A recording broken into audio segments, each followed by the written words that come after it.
A'udzu billahi minasyaitonir rajim. Bismillahirrahmanirrahim. Alhamdulillahi rabbil alamin. Wassalatu wassalamu ala asyrafil anbiya wal mursalin Sayyidina Muhammad wa ala alihi wa ashabihi ajma'in, amma ba'du. Rabbi shrah li sadri wa yassir li amri wahlul 'uqdatam min lisani yafqahu qawli. Alhamdulillah, segala puji bagi Allah Ta'ala yang telah memberikan kesempatan kita pada malam ini dalam keadaan cuaca yang kurang mendukung, tetapi dengan besarnya hujan, besarnya pahala dibandingkan cuaca biasa-biasa saja. Ketika kita datang istiqomah dalam mengerjakan salat yang disunnahkan untuk dikerjakan secara berjamaah di waktu seperti ini, tentunya pahala Allah berikan lebih dibandingkan dalam kondisi cuaca yang normal. Jamaah yang dimuliakan Allah Ta'ala, hari ini kita masih mengkaji tentang hukum kajian fikih berkaitan dengan tema yaitu masalah solat. Bismillahirrahmanirrahim.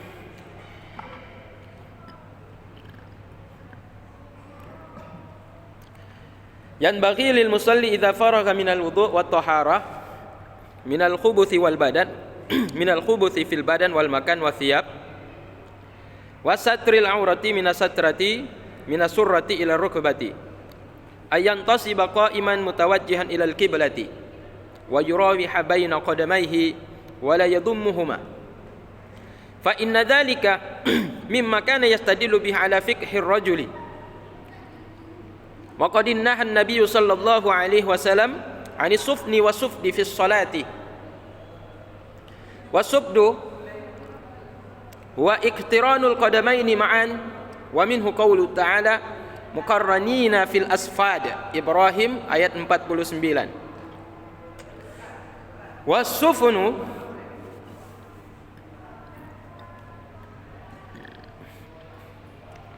huwa raf'u ihdar rijlaini wa minhu qawluhu 'azza wa jalla as-safinatul jiyada.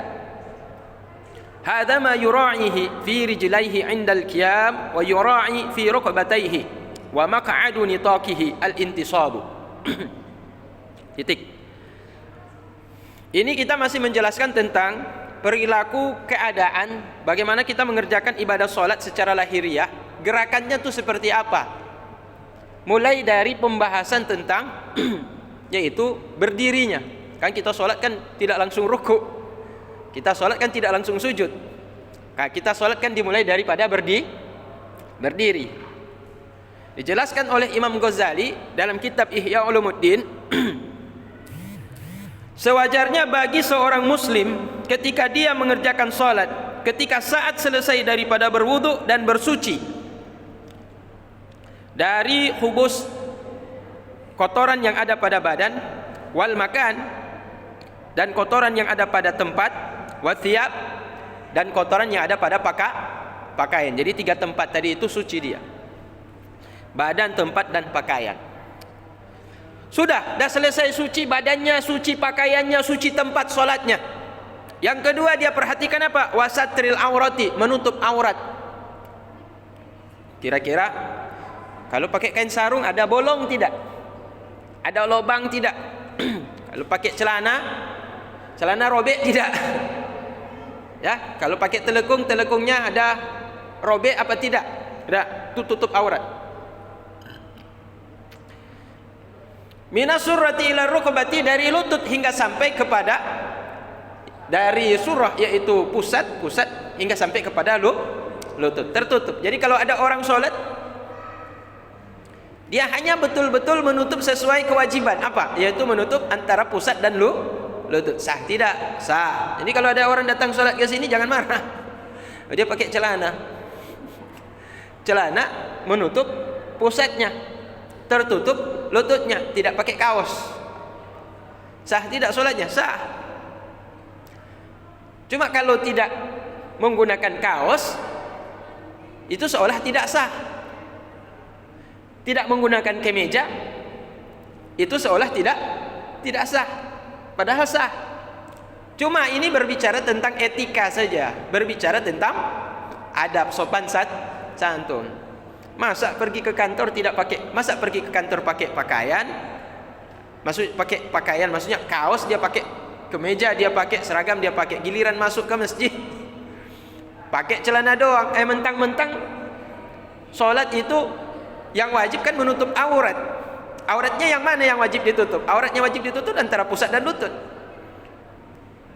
Jadi kalau seandainya dia tidak menutup pusat dan lutut batal, tapi kalau seandainya sudah tertutup tetap sah, meskipun dia tidak menggunakan kaos atau kemeja. Cuma bicara tentang adab. Jadi kalau orang datang ke mushola, datang ke masjid, apalagi masjid agung, kemudian dia tidak menutup badannya, dia tidak tutup, dia terbuka dadanya, itu bagaimana hukumnya? Sah, tapi kurang adab. Nah, maka sesudah dia mensucikan tempatnya, badannya, pakaiannya, kemudian dia menutup auratnya, selanjutnya dia yantasibu qa'iman, dia berdiri tegak, mutawajjihan ilal kiblati, menghadapkan wajahnya ke arah kiblat, ke arah Ka'bah. Ka'bah kan jauh, ke arah Masjidil Haram. Masjidil Haram kan jauh ke arah Makkah. Berarti kita harus mengarah ke arah Makkah. Mutawajjihan ilal kiblati, menghadap ke arah kiblat kita, yaitu bagi yang jauh ke arah Makkah, bagi yang dekat ke arah Masjidil Haram, yang di Masjidil Haram ke arah Ka'bah. Itu. Wa yurawiha baina qadamaihi, dan dia merentangkan di antara dua kakinya. Bentangkan dua kaki. Wala yadummuhuma, dan jangan dia menggabungkan kedua kakinya tersebut. Jadi kalau kita berdiri berarti jangan gabungkan dua kaki, artinya jangan didempetkan kaki kita, berarti direnggangkan. Fa inna dzalika mimma kana yastadillu bihi, karena sungguh dengan merentangkan kedua kaki tersebut menunjukkan orang tersebut termasuk orang yang mengerti hukum. Jadi kalau ada orang sholat kemudian dia merapatkan kedua kakinya, menandakan orang ini tidak mengerti hukum. Hukum apa? Hukum fikih, hukum ibadah, hukum sholat. Kenapa? Karena Nabi sendiri mengatakan dalam hadisnya larangan. Nahan Nabi sallallahu alaihi wasallam anis sufni was sufdi. Nabi melarang daripada sufni dan sufdi. Apa itu? Sufdi itu artinya menyertakan kedua telapak kaki secara sekaligus, didempet kedua kaki, dirapatkan kedua kaki ketika berdiri untuk mengerjakan salat. Wa minhu, sedangkan sufnu, apa arti sufnu? Raf'u ihdar rijlaini, mengangkat salah satu di antara dua kaki. Kakinya tidak buntung, kakinya tidak pincang, kakinya tidak sakit, tetapi satu kaki diangkat, satu kaki injak tempat berdiri sholat. Jadi ini yang dilarang dengan kata-kata Nabi. Nabi melarang sufnu dan sufdu. Apa itu sufnu dan sufdi? Yaitu mengangkat salah satu kaki atau kedua-duanya berdiri bersamaan tetapi dirapatkan. Ini misalkan contohnya kaki ini. Ini yang dilarang kalau berdiri seperti ini. Atau satu diangkat gitu.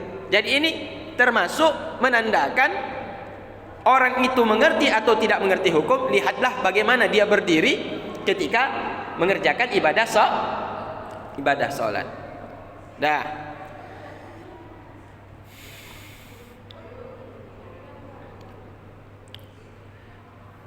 Wa minhu qauluhu azza wa jalla, dan diantaranya firman Allah Ta'ala mengatakan as-saffinatul jiyad. Ayat ini menunjukkan tentang posisi kaki ketika berdiri di dalam sholat. Wa yura'i fi ruqbatayhi, dan menjaga kedua lututnya agar tetap berdiri tegak. Jadi lutut pun itu tidak boleh, lutut itu tidak boleh tidak boleh tidak boleh lutut begini. Ya, Allahu Akbar, tidak boleh begini. Jadi kan kaki dibuka, tidak boleh dirapatkan begini, dan tidak boleh diangkat. Dan tidak boleh juga lututnya itu seperti ini dibuat. Jadi dia harus tegak berdiri seperti ini. Nah, itu persyaratan tata cara berdiri di dalam sholat. Nah, kalau ada orang yang sholat kemudian dia seperti membongkok, lututnya kemudian tidak lurus, ditanya dulu, Bapak ada apa, sakit ya? Kalau sakit ya berarti nggak ada masalah. Tapi kalau tidak ada uzur dan dia tidak meluruskan kedua lututnya ketika berdiri mengerjakan ibadah sholat, berarti tidak sah sholatnya. Kenapa? Karena tidak berdiri lurus. Tetapi ini pertanyaannya, apakah ini menjadi syarat? Nah, tidak membatalkan ya. Cuma tidak membatalkan, tetapi menyebabkan kurang sempurnaan di dalam mengerjakan, yaitu rukun salat.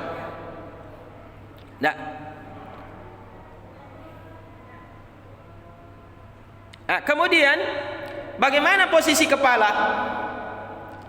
Wa amma ra'suhu, adapun kepalanya orang yang salat, insya'a tarakahu ala istiwa'il qiyam. Kalau dia mau, dia biarkan posisi kepala itu sama seperti waktu berdiri. Kalau waktu berdiri berarti seperti ini, kepalanya menghadap ke depan. Ya, Allahu Akbar. Gitu. Tapi kalau kita biasanya gimana? Tunduk. Wa insya'a itrak, wal itraku akrabu lil khusyuk. Kalau dia mau, silahkan dia tundukkan kepala. Dan kalau disuruh pilih mana yang lebih baik, wal itraku afdal, menundukkan kepala ketika berdiri di waktu sholat itu lebih baik. Kenapa lebih baik? Wa aghadhul lil basar, dan lebih untuk menundukkan mata. Kenapa? Waliyakun basruhu mahsuran ala musallahu alladhi yusalli alaihi, agar supaya matanya itu dibatasi ke atas musallanya yang ia solat di atas musallanya tersebut. Jadi ini tujuan kenapa lebih baik dia tundukkan kepalanya. Tujuannya adalah supaya dia lebih membatasi pandangan mata. Karena orang yang membatasi pandangan mata hanya ke tempat sujud saja menyebabkan dia lebih khusyuk. Jadi tidak kemana-mana pikirannya. Karena kenapa? Karena pandangan matanya tidak kemana-mana. Pandangan matanya itu tidak terbuka kepada tempat yang lain, hanya ke tempat sujud. Fa in lam yakun lahu musalla. Kalau seandainya orang yang sholat itu berdiri di tempat yang tidak ada musalla, atau sholat bukan di musalla, sholat di rumah, di ruang tamu, ya, atau sholat di kantor, di tempat yang agak lapang seperti itu, tidak ada pembatas, fal yuqarrib min jidaril haid, maka sebaiknya dia sholat mendekat ke dinding.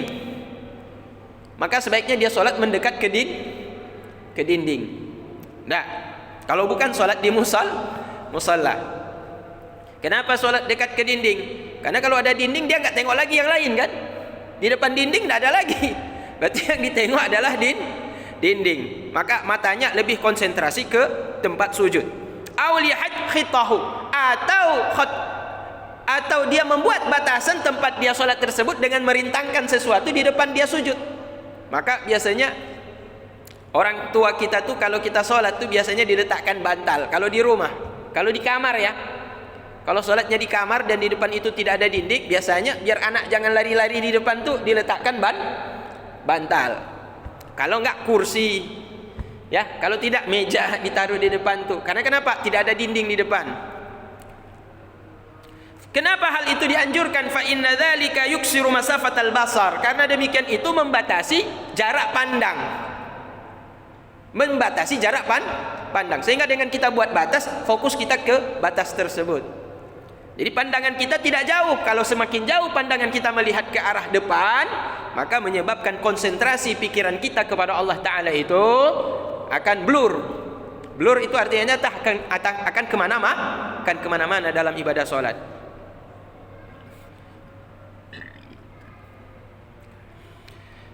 Wa yamna'u tafarruqal fikri, dan itu bisa mencegah daripada pecahnya konsentrasi pikiran di dalam melaksanakan ibadah sholat. Jadi bacaan itu tidak terkontrol, bukan tidak terkontrol, pikiran kita tidak mengena kepada apa yang dibaca. Wal yahjuru ala basarihi ayujawiza atrafal musalla, agar dia juga mencegah atas pandangannya agar jangan melalui atau melampaui ujung-ujung tempat solat. Jadi diletakkan pembatas di depan agar jangan tengok di atas atau yang lewat daripada pembatas atau batasan tempat solat. Waliyadum ala hadzal qiyami kadzalika ila ruku' min ghairi iltifat, dan semestinya dia melanjutkan hal tersebut ingatannya hingga sampai selesai masuk pada gerakan yang kedua sesudah berdiri adalah ruku'. Nah, jadi dia fokus pandangan ke tempat solat hingga sampai dia ruku'. Min ghairi iltifatin, daripada tampak menoleh ke kiri ke kanan atau menoleh ke depan atau menoleh ke atas. Dijaga sehingga sampai ruku pandangan matanya tetap menuju kepada tempat sujud. Nah, jadi kira-kira bapak-bapak ni, misalkan ada anak lari, ya udah tengok aja di bawah, jangan lihat anak-anak tu yang lari-lari, ya kan? Kemudian ada orang lewat datang masuk ke musholla, datang masuk ke masjid, jangan lagi tengok tu, fokus aja ke tempat ruku hingga sampai kita ruku. Fokus ke tempat sujud, ya. Hada adabul qiyam, bermula itulah adab di dalam berdiri ketika orang mengerjakan ibadah salat. Fa idza stawa qiyamuhu wastiqbaluhu wa itrakuhu kadzalika falyaqra qul a'udzu birabbin nas. Ini adalah adab ketika berdiri. Maka jikalau seseorang telah sempurna berdirinya, tegak lurus berdirinya, dan juga dia telah menundukkan pandangannya ke tempat sujudnya, maka kemudian selesai itu barulah dia masuk di dalam membaca bacaan pertama sesudah takbiratul ihram. Apa? Qul a'udzu birabbin nas. Baca a'udzu birabbin, atau dia membaca bismillahirrahmanirrahim, a'udzu billahi minasyaitonir rajim. Nah, ketika berdiri dia baca a'udzubillahi minasyaitonirrajim. Untuk apa? Sebelum masuk ke dalam solat dia membaca ayat tersebut, atau dia membaca ta'awudz a'udzubillahi minasyaitonirrajim tahassunan bihi minasyaiton, untuk menjaga dirinya daripada syaitan. Kenapa? Karena syaitan itu pun dia akan datang ketika orang sudah selesai azan berkumandang. Jadi ketika azan berkumandang itu syaitan lari. Tapi selesai azan berkumandang, setan balik lagi. Maka supaya jangan kita digoda oleh setan, minta perlindungan kepada Allah dengan ucapan a'udzubillahi minasyaitonir rajim, atau baca qul a'udzu birabbin minnas, malikin nas, ilahin nas, min syarril waswasil khannas alladzi yuwaswisu fi sudurin nas minal jinnati wan nas. Itu boleh kita baca itu juga, ganti daripada a'udzubillahi minasyaitonir rajim. Thumma liya'ti bil iqamah, kemudian dia datangkan dengan iqamat. Jadi kalaupun kita sholat sendirian, Pak, boleh kita baca iqamat. Nah, boleh kita baca tapi jangan azan. Karena sholat sendirian. Boleh enggak baca iqamat, Ustaz? Saya sholat sendiri nih di rumah. Di kamar lagi, enggak ada istri. Sendirian toh, cuma enggak ada orang lain, sendirian saya. Boleh enggak iqamat? Boleh. Dapat pahala iqamat enggak? Dapat. Allahu akbar, asyhadu alla. Terus ditegur sama mertua, bapak udah sholat nak, ngapain lagi iqamat? Misalkan bapaknya pikir ngajak menantunya, bapak mertua pikir menantu ngajak mertua supaya sholat jamaah, nyeletuk, disambut kata si mertua, kenapa iqamat nak? Bapak udah sholat duluan tadi. Dia nggak ngerti, ternyata tetap dapat pahala sunnah iqamat meskipun orang ini sholat sendirian. Wa in kana yarju hudura man yatada bihi falyu'adzin. Kalau dia menginginkan orang lain untuk ikut solat berjamaah dengannya, maka dianjurkan untuk berazan, dianjurkan untuk mengumandangkan azan. Jadi azan ini boleh. Apakah azan ini cuma di dalam masjid? Apakah azan ini cuma di musholla? Apakah tidak boleh kita azan di kantor? Ini kan pertanyaan. Boleh enggak kita azan di kantor nih? Kecuali kantor DSI yang nggak boleh, ya, karena di atasnya masjid. Dinas Syariah Islam kantornya di bawah, Baitul Mal kantornya di bawah, Baitul Mal. Kalau orang sholat di bawah, azan di bawah, boleh nggak? Nggak boleh. Kenapa? Karena masjid di atas. Ya. Tapi kalau dia berada di kantor yang lain, apakah dia di kantor ataukah di rumah? Boleh nggak kalau dia niat mengajak? Ada orang lain tapi mereka lalai. Sementara sudah waktu sholat. Kemudian orang yang sholat sendirian ini, dia tidak merasa cukup kalau sholat sendirian. Dia pingin yang lain itu hadir sholat berjamaah. Misalnya di kantor atau di rumah. Boleh nggak azan? Di sini dibolehkan. Kenapa? Karena niatnya adalah mengajak orang lain untuk sholat berjamaah. Apa kita pakai toa juga nanti di kantor? Jadilah kantor itu musola. Nggak mesti. Ya, karena tujuan memanggilnya adalah orang yang ada di sekitar, dalam rumah ataupun di kantor. Nah, kalau kita pakai toa, udah bersaing dengan musola nanti. Di rumah udah pakai toa, dah.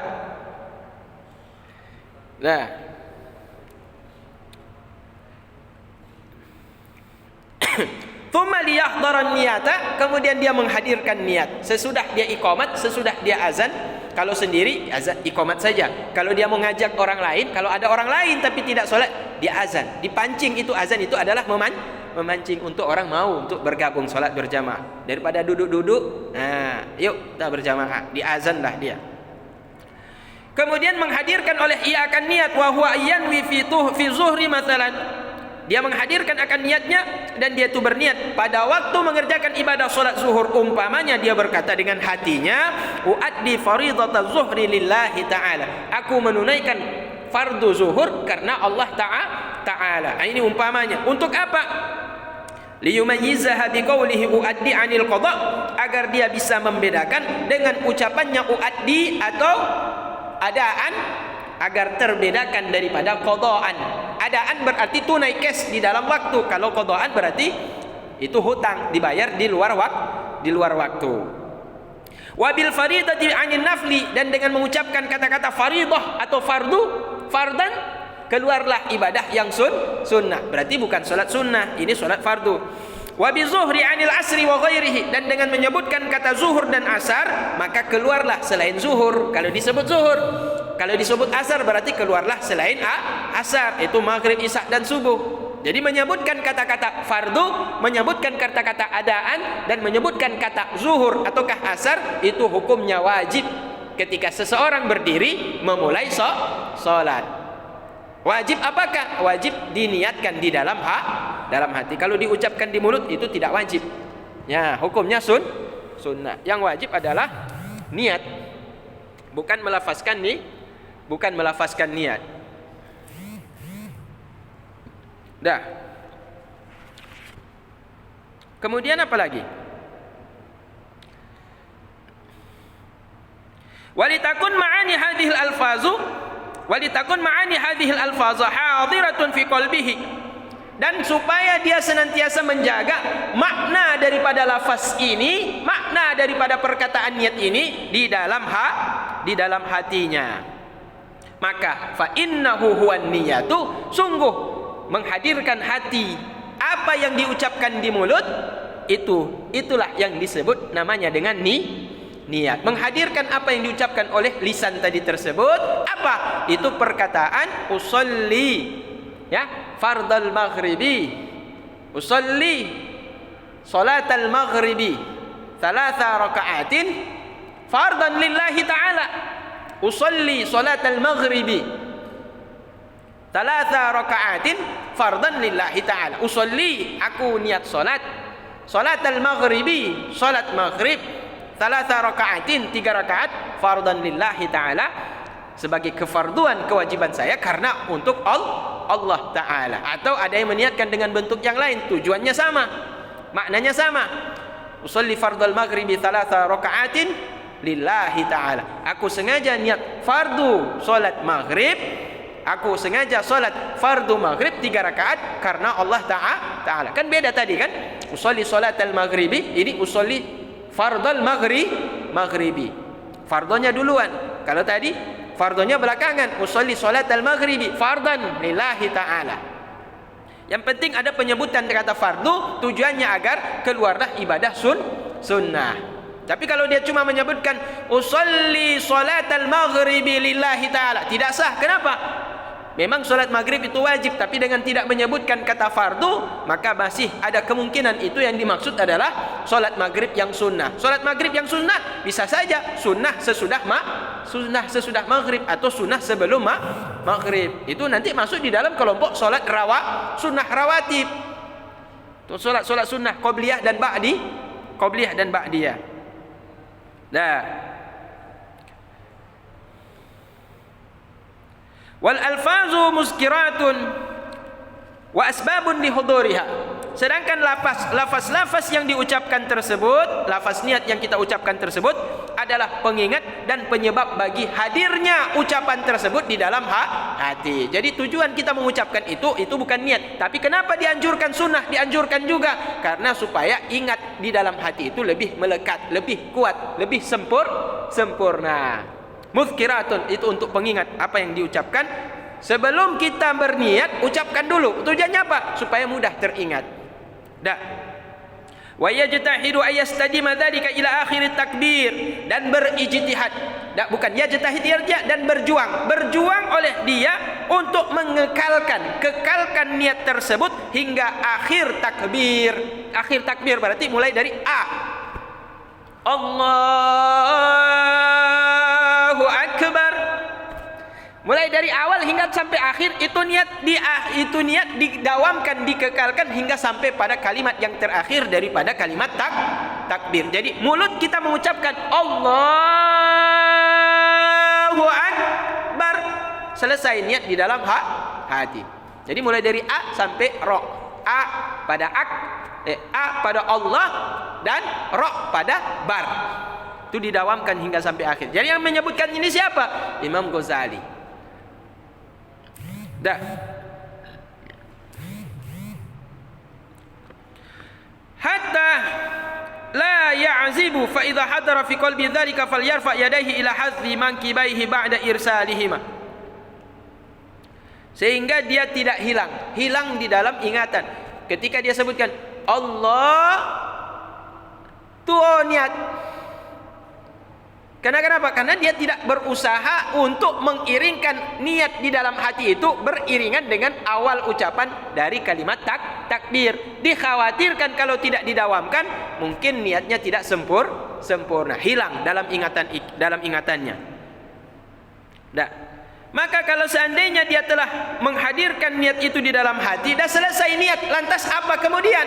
Udah selesai niat, takbir beriringan dengan bersamaan dengan niat. Allah itu usalli fardal maghribi 3 raka'atin mustaqbilal qiblati, makmuman kalau makmuman, imaman kalau imaman, adaan kalau sendirian, adaan lillahi ta'ala. Selesai. Lantas kalau dah selesai itu apa? Masuk pada yang selanjutnya. Udah berdiri, udah bersuci, udah berdiri, udah takbir, udah niat, udah. Masuk ke mana lagi selanjutnya? Falyarfa yadaihi ila hazfi mankibaihi. Oh, ini belum. Bagaimana gerakan tangan ketika kita berniat tadi? Kalau tadi kan gerakan mulut mengucapkan lafaz takbir, gerakan hati yaitu mengucapkan niat di dalam hati beriringan sejak awal hingga akhir ucapan takbir. Lantas selanjutnya bagaimana masalah gerakan tangan? Tangan itu bagaimana? Falyarfa yadaihi ila hadhi mankibaihi ba'da irsalihima. Maka mengangkatkan oleh ia akan kedua tangannya sejajar dengan kedua bahunya sesudah tadinya dia membentangkan lurus kedua tangan. Jadi kalau seandainya dia udah misalkan nih posisinya nih, sebelum takbir kan tangan kita kan dibentangkan, diluruskan seperti ini. Maka ketika kita ingin bertakbir, angkat kedua tangan setentang dengan mankibaihi. Mankibaihi berarti kedua bahu, berarti sejajar. Jangan begini. Allah. Nah, ini bahu nih, ini bahu nih. Ini bahu kita di sini nih, berarti sejajar dengan bahu. Gitu. Bagaimana posisi jari kita di ujung jari ini? Jangan melewati kuping bagian atas. Jangan melewati kuping bagian atas. Jangan begini. Jadi seperti ini nih. Allah atau Allah. Nah, jangan udah awat nih, udah lewat daripada telinga. Jadi posisi tangan sejajar dengan bahu dan ketinggiannya jangan melewati batas akhir kuping kita. Jadi netral seperti itu. Ya, dah selesai. Berarti posisi ketika angkat tangan seperti ini. Dah.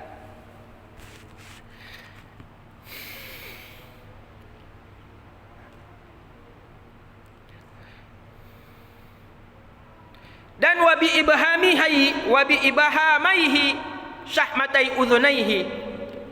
Ibahamaihi ini. ibu jari, dua ibu jari ini,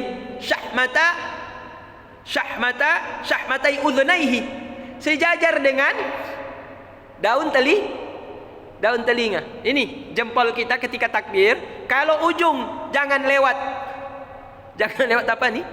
Ujung telinga, sedangkan jempol ini, jempol kita ini sejajar dengan daun telinga. Allah. Sejajarlah Allah.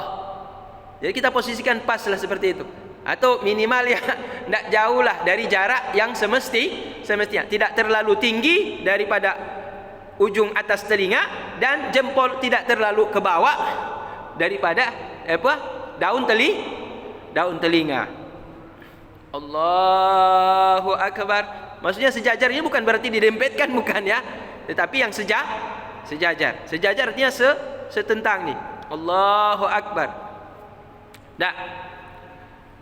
Wa bi ru'usi asa'ibihi ru'usa udhunaihi, dan ujung-ujung daripada jari-jarinya itu sejajar dengan ujung-ujung dua telinga. Ini ujung atas ini sejajar dengan ujung dua telinga tadi. Kita sudah dijelaskan tadi itu.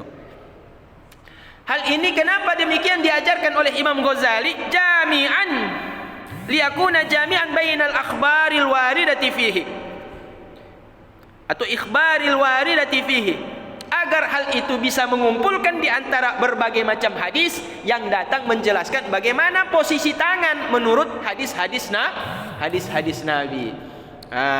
Jadi banyak riwayat kemudian digabungkan oleh Imam Ghazali dengan cara seperti itu. Wa yakuna muqbilan bi kaffaihi wa ibhamaihi ilal qiblati, dan agar adalah dia menghadapkan kedua telapak tangannya beserta jari-jarinya ke arah kiblat. Jadi posisi tangan ini, dia telapak tangan itu yang menghadap ke arah kiblat, jangan miring, atau membelakangi. Ada orang misalkan mau takbir Allahu Akbar, itu tidak sah. Atau Allah, ini mana telapak tangan nih? Bukan telapak tangan ke arah kiblat. Ini miring nih, atau setengah miring. Allah, ini tidak betul nih, karena masih miring. Yang benar bagaimana? Allah. Ini dua telapak tangan ini langsung menghadap ke arah kiblat. Tidak, Allahu Akbar. Kadang-kadang kan kita nggak nyangka, kadang-kadang kita lupa, kadang-kadang kita sepelekan karena tidak mengerti. Sehingga ketika angkat takbir, kita angkat seperti ini, Allah, atau Allah. Ini kan nggak sengaja nih, tapi ketidaksengajaan karena kita tidak tahu menyebabkan kekurang sempurnaan di dalam mengangkat tangan tersebut. Ya, dah habis. Ya, berarti ini tentang baru bersifat bagaimana gerakan sholat, yaitu ketika kita berdiri mengerjakan ibadah sholat, mulai daripada suci badan, suci pakaian, suci tempat. Kemudian kita mulai dengan iqamat, walaupun sendirian. Kalau ada orang lain kita mau ajak, boleh azan. Tapi kalau di rumah dan kantor jangan pakai mikrofon, cukup dengan lisan saja. Kalau musola, masjid, itu tidak apa-apa. Kemudian berdiri menghadap ke arah kiblat, mengangkat kedua tangan sejajar dengan bahu, dan jari ujungnya itu tidak lebih tinggi daripada ujung atas telinga, dan tidak terlalu turun daripada daun telinga. Dan yang terakhir menghadapkan, yaitu telapak tangan menghadap ke arah kiblat, serta mengucapkan lafaz takbir diiringi dengan niat, beriringan mulai sejak awal takbir hingga sampai akhir takbir. Ini bapak-bapak kajian kita, insyaallah. Walaupun sedikit, tetapi semoga mendapatkan nilai pahala di sisi Allah Ta'ala. Amin ya Rabbal Alamin. Jadi untuk minggu Jumat depan saya mungkin tidak, karena saya berangkat umroh. Ada bawa jamaah umroh. Tanggal 21 saya balik.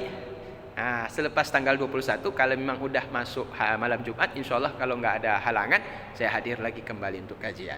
Ya bapak-bapak, mohon maaf. Ini saja. Assalamualaikum warahmatullahi wabarakatuh.